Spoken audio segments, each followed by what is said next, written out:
It's time once again for Dialogue Conspiracy with Mae Brussells. For the past 14 years, Mae has been researching and uncovering facts and evidence from between the lines of the news and placing them in a more thorough perspective of how conspiracy, political assassination, and abuses of power affect us all. Dialogue Conspiracy originates with KLRB-FM in Carmel, California. And now, Mae Brussells.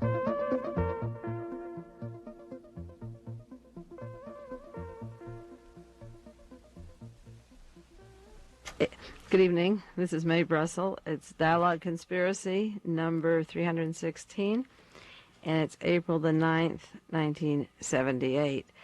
Last week I talked about income tax time, the Treasury Department, the letter I wrote to the Internal Revenue in May of 1972 asking for a refund of my taxes because the Treasury Department, which includes the Internal Revenue, alcohol, tobacco, firearms, and the investigation of narcotics traffic, and the organization Interpol, were part of assassination teams and intermingled the government agencies with worldwide narcotics traffic. And I wanted a refund because I felt that the money that I sent contributed to the assassination squads that were paid for by the worldwide narcotic traffic, and specifically certain persons in the United States. And then a month later, at the time of Watergate, there were these notorious Watergate arrests of men that worked for the exact Treasury Department that I had fingered. And I then learned more specifically the names of the agents. I had certain agents like Larry Shears, who told the story of trying to get Sonny Barger of the Hells Angels, who was busy in narcotics traffic, to assist killing Eldridge Cleaver, and that the Treasury Department wanted to kill Cesar Chavez for the farm workers and for the CIA. And then, as I say, after Watergate arrests, a month later, we got to know the name of E. Jill Crow, who worked in the Treasury Department, and E. Howard Hunt, and G. Gordon Liddy, and Tony Laswitz, and John Caulfield. And as I said last week, Caulfield had threatened to kill James McCord or silence him at the time of the Watergate arrests. Tony Laswitz was up at Chappaquiddick the night that Mary Jo Kopechne died. He was right on the island giving news accounts and was receiving $100,000 from Herbert Kalmbach, President Nixon's attorney, just a month earlier. And that mishap at Chappaquiddick made sure that Ted Kennedy didn't run for president of the United States after that girly party at Chappaquiddick. We had G. Gordon Liddy with his links to the Treasury Department and Interpol, working in the National Archives with Robert Mardian of the Justice Department, watching Nazi pictures of Adolf Hitler, quoting German and identifying with Adolf Hitler. And Liddy went out, he one time was going to kill Jeb Magruder because they simply mentioned take care of Magruder. The killing was called off, but we never did get an investigation of these people. And then E. Howard Hunt, of course, was involved in many ways that have never been investigated as a writer, whether he wrote the diaries of Lee Harvey Oswald or Arthur Bremer. He was supposed to go to Arthur Bremer's apartment the night that George Wallace was shot, and with Wallace shot, he was out of the running for the elections in 1972. He was shot in May 72. So all of these men, E. Jill Crow worked for the Transportation Department and the Treasury Department. They all worked with Operation Intercept, which was a narcotics operation. They worked with assassination teams everywhere they crossed. There were lives threatened or people killed. And as I say, last week I went into my tax papers, and what I wanted from the Department of the Treasury was a refund, which, of course, I didn't get. So today I want to do a little more on the Ajax file, which has to do with the international narcotics traffickers, and which, of course, links to these assassination teams in the United States. I do want to mention, before I get into the Ajax file, that We Magazine is on the stands now. I haven't seen a copy. I've gotten about 30 phone calls on it. There's an article by Paul Krasner on the mind of Mae Brussells. The article goes into my reasons for doing my research, the early news stories that I broke in advance of many other people in the country, conclusions I've made from 13, 14 years of research, my fears for the future. And if you want a good background story, I think it was a pretty good interview that Paul had with me. you can get We Magazine, and it will answer a lot of questions maybe on who is Mae Brussells, why is she doing this, what is she doing, and where does the research lead her. Also, there's an article in New West, a brief mention of a big lawsuit that's going to be coming up. It's a $450 million lawsuit by Charles Winnan against Rolling Stones, and it has to do with an article Paul Krasner wrote for Rolling Stones, making allegations about Charles Winnan, a man who was living on the Monterey Peninsula, a neighbor of mine. And New West says there were 4 sources for information on this story. One is Kenneth Ross, who told Paul Krasner certain pieces of information about Charles Winnan and then backed down and probably was wrong. Sue Atkins, who talked with Paul and then she denied what she had said. The third one was Louise James, and New West described her as not being a credible witness. And then the fourth is Mae Brussells. So there's a $450 million lawsuit coming up, and the primary witness is going to be Mae Brussells. The attorneys for Rolling Stones are the same law firm that represents the Rockefeller Combines. They're up in San Francisco. And the attorney for Charles Winnan is going to be none other than Melvin Belli. I really welcome meeting Melvin Belli in court. I've met him at a lecture and asked him questions about Jack Ruby because I know Belli works for the CIA, and I'm very anxious to meet them head-on in court. It'll be an interesting trial, and I think it'll be up in San Francisco around June if it isn't settled out of court. Next week on Dialogue Conspiracy, I'm going into details about Louise James and the mind control of Louise James and why she was washed out as a witness, and therefore she cannot be presentable in court as supporting the allegations that she made at the time she made them. But now I want to get back to part 2 of the Treasury Department, because one of the listeners who takes Dialogue Conspiracy sent me a large file called the Ajax file. And as I said last week, the reprints of it at cost are $1.85 for copying it and postage. If you want the entire file in your hands that you can read and look up the references. And if you want more information on the links of our Treasury Department to the World Nazi Organizations and the World Syndicate of Narcotic Traffic, send $5 to Freedom Magazine. Freedom Magazine, 5930 Franklin Avenue, Hollywood, California. And you can get 10 issues for $5, and you'll get backup material on the role of our FBI and the CIA and the use of our intelligence community and our law enforcement agencies of organized crime and of the Corsican Mafia and the use of drug traffic to promote counterintelligence death squads and secret intelligence teams. The narcotics money is used for these death squads and is very effective.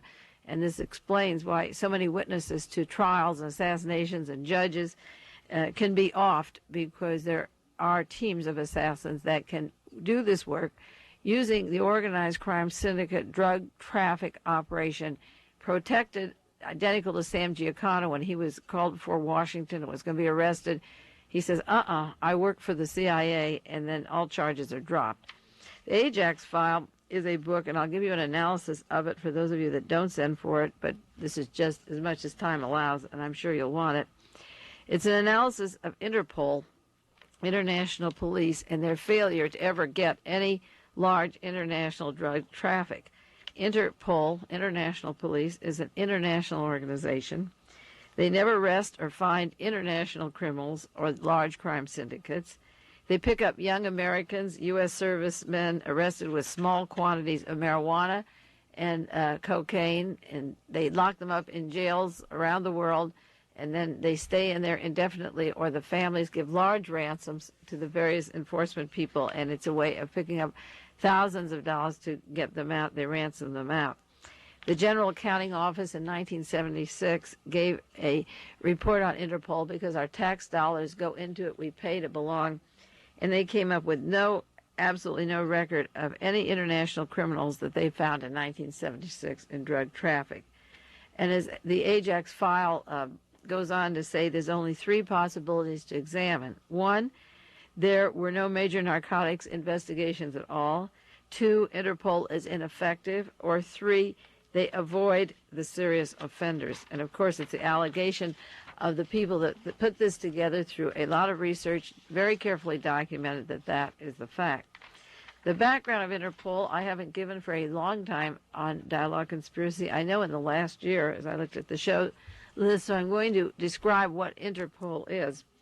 It was created in 1924 after World War I, just at the time that Germany was rearming for World War II.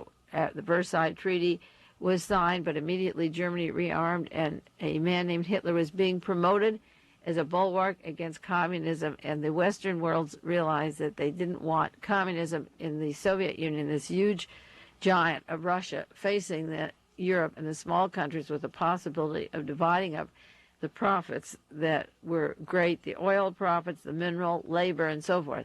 So a combine, set out an international police group that was made up of police chiefs of European countries that was to form a harassment team or crack down on people that were socialists or leftists and take away their power. Now that was important because the young communists had cell meetings in Russia and were able to overthrow the Tsar and the Tsar's family. But with a new police force, it would make it impossible for people to get together again and have revolutions in the various countries in Europe. The alleged purpose, of course, of the police was to cooperate finding criminals on the continent of Europe, but the definition of crimes was being a leftist or hungry or out of a job at the time of these depressions, or anti-war or pro-left, and therefore this group Interpol was set up. The headquarters were in Austria, and that's a country that was ripe for Hitler to take over. They welcomed him. By 1935, Hitler had been in power 2 years, and the offices of Interpol then moved to Germany, and there were regularly swastikas at the annual meetings, and the Nazi generals were in charge. One Nazi general was vice president.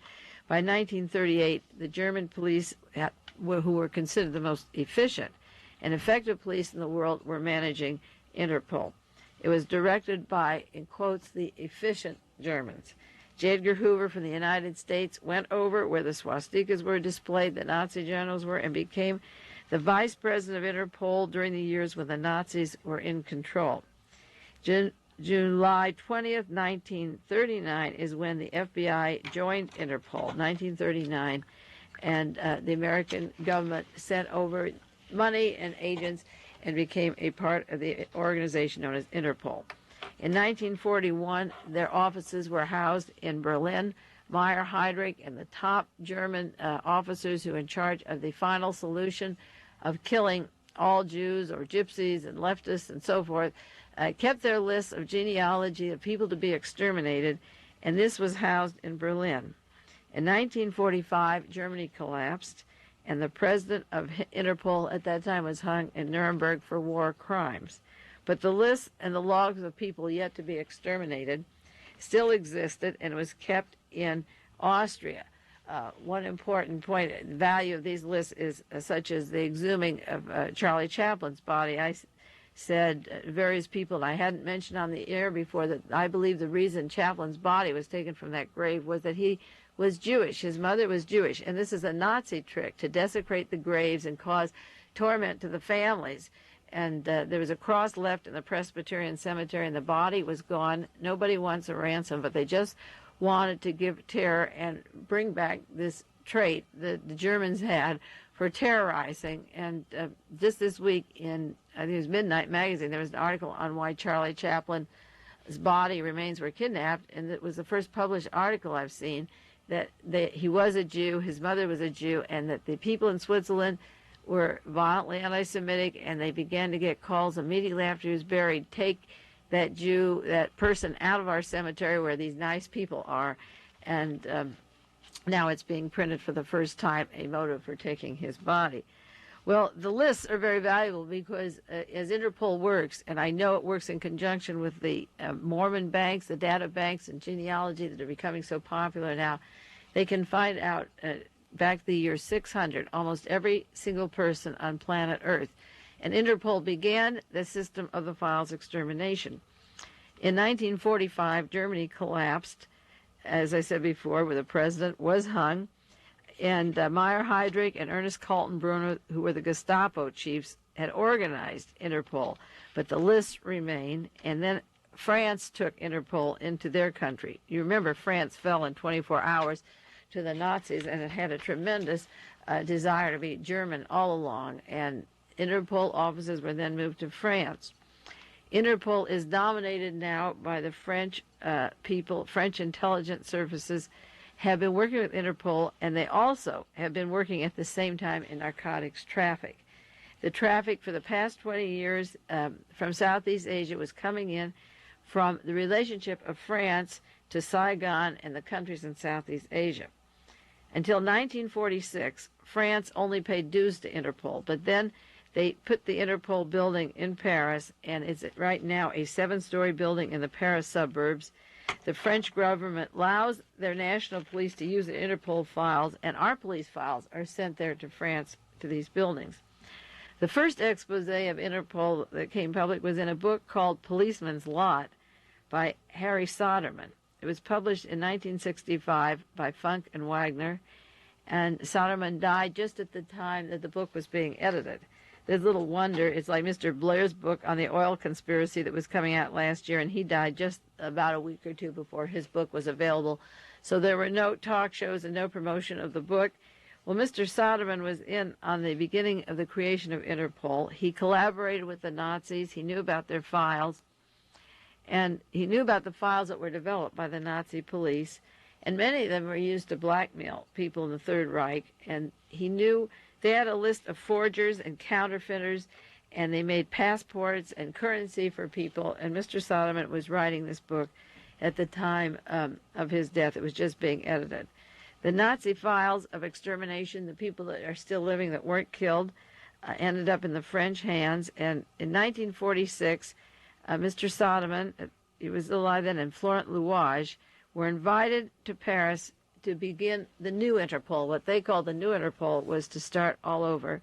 And they took over people and never questioned anybody or whether or not they still were Nazis or worked with the Nazis. 85% of the 150 personnel right now in Paris are French, and the French have allowed them to be outside of Paris, as I say, in this big building. Now, the French intelligence system that runs Interpol also has a separate group known as the SDECE. In French, it's Service, S, de Documentation, D, Extérieur, E, Études contre-espionnage. Service, SDECE. And they have a counter-espionage team also called STECK, which are their assassination squads that are also financed through the narcotics traffic, the worldwide narcotics traffic. The SDECE, which we can compare to the DIA, Defense Intelligence Agency, the NSA, these initials ran drugs, and the way they financed their operations was through the drug operations in Southeast Asia, because these assassination teams and these counterintelligence teams weren't funded with the approval of the French government or the French people. The book by Alfred McCoy, The Politics of Heroin in Southeast Asia, is a big source for some of the Ajax file. It claims, in quotes, informed observers are convinced that the SDECE's top intelligence officers organized narcotic shipments to the United States of America to finance their dirty mission groups. They would sell all over the world, and America became a wide market, and this is where the increase of crime in the United States comes, and the muggings and the insanities and the dependence of people upon programs, what we call a welfare state. We hear Ronald Reagan and certain politicians running on this great welfare ticket, always attacking. We built this dependence by making people need narcotics, go to clinics, breaking drug habits, getting fixes, paying off policemen, and robbings and muggings to keep the habits going. The way the French financed their intelligence operations was to send narcotics into America and keep them going, and that funded their particular counterintelligence group. SAC, which was the Service d'Action Civique of the French intelligence, was useful to Charles de Gaulle to keep him alive at the time of the revolution in 1968. There were elements that wanted him to be killed, and these same elements that were attempting to kill Charles de Gaulle that he investigated were written up in the book Farewell America. They were the people behind the killing of John Kennedy, Robert Kennedy, and Martin Luther King. De Gaulle used this group, this top intelligence advisor. He brought in Corsicans and French gangsters to counteract the equivalent of the defense intelligence in his country, and they broke up demonstrations and helped him. They were useful to him at the time. In the 1950s, France was involved in a very unpopular war in Southeast Asia, and the Ajax file goes into that, and the top intelligence advisors were short of funds. So they took over the narcotics traffic in France, and they had Operation X, which was the opium traffic. They had a hardcore of Corsican narcotics dealers who today are the top figures of international narcotics trade in the world. The USA followed, and we have connections of Madame Chenault and the Flying Tigers with Robert Vesco. I have an article here of the Flying Tigers supplying money for people in California alone, such as Senator John Tunney, Los Angeles Mayor Bradley, the former District Attorney D.A. Bush. And the important thing is that this Flying Tiger CIA narcotics money goes to people like D.A. Bush in Los Angeles, who prosecuted Sirhan, or a man like Senator John Tunney, who would put down the conspiracy to kill John Kennedy, Robert Kennedy, or deny that there was a conspiracy at Chappaquiddick. The use of this money, or airplanes, that the narcotics traffic brings in to pay various politicians. I have listed here the former supervisor in Los Angeles, Ernest Debs, John Ferrero, the city councilman, Representative Charles Wilson. These are just California politicians that were given money by Madame Chenault and the Flying Tigers. The Flying Tigers identified with narcotics traffic, and yet 2 or 3 of these men are responsible for the cover-up of parts of the assassinations in this country. As politicians, they keep quiet, so that not only do the narcotic teams do the assassinations, but it's possible that they're funding the very people that are stopping the investigations from ever getting off the ground. The movement of opium and heroin for profit was sanctioned all the time, according to the Ajax file, from the highest level of French intelligence. Then the United States got into the act of narcotics traffic. Colonel Edward Lansdale went to Indonesia in 1953 for a 6-week tour. He found out that the French officers bought up the entire 53 opium harvest to fund their intelligence operations. Mr. Lansdale worked with Allen Dulles, E. Howard Hunt, and the whole team of Watergate defendants. Many of them, you know the names and the links, and the CIA and the law enforcement agencies in this country. Lansdale's name is known for his connections to high-up officials in this country and assassination teams, and he also became familiar that the French funded their assassination teams through buying up the opium harvest and selling it and exporting it. Then France expanded their drug market. Now this is France who is housing, this country is housing Interpol that's supposed to crack the drug traffic, but this country opened up the drug traffic for the CIA. And the Ajax file has a good detail on this. It fits along with the Gemstone file that many of you ordered, and I think you should get it for your collection of literature to see how many assassination teams later linked to the narcotics traffic and intelligence operations. The Ajax file says that France expanded the drug market. Corsicans at that time dominated the Saigon underworld when we went into Southeast Asia following France. They dominated the civil service system, the businesses, the black market, and the smuggling.